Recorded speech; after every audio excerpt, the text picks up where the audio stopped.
were killed in one night on the streets of Delhi. Then in Gujarat, then false flag operations on the of the train and Pulwama, the belligerence of Hindutva India, not predicted by us alone. People who read may remember Khushwant Singh's book, The End of India, and the arguments being presented today, and the scenery of India today, and the reality of India today exactly matches what Khushwant Singh wrote in 2003. And he must have spent a couple of years writing that book. So in this century, he predicted it's the end of India. And he said Pakistan will not destroy India. India will destroy itself from inside. And that is what we are seeing. Kashmir is a reflection of the same thing. It started from Kashmir.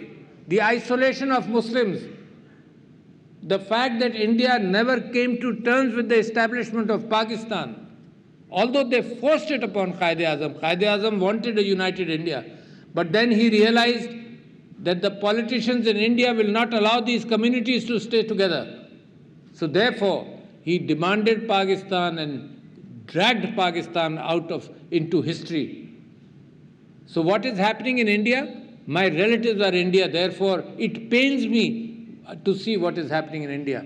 There were movies made immediately after division or after establishment of Pakistan, in which the same dialogue which is today on the streets of India was meant as a taunt to every Muslim.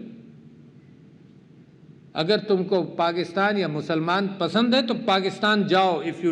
If you think Pakistan is a good country, go to Pakistan. Don't stay in India. And that is the taunt which is there every day today in the streets of India.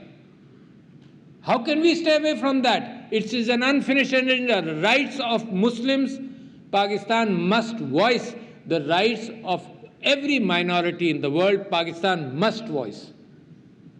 Of every minority, whether they're Christians. And I remember, don't forget, because sometimes what happens, these occasions are celebrated to remind ourselves what is happening. There were in India, Christian priests were killed, churches were burnt.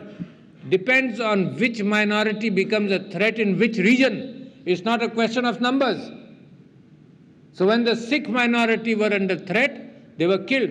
Muslim minority has been under threat, so there were riots in Ahmedabad, there was riots in Gujarat, there were riots in Meerut, there are riots today also.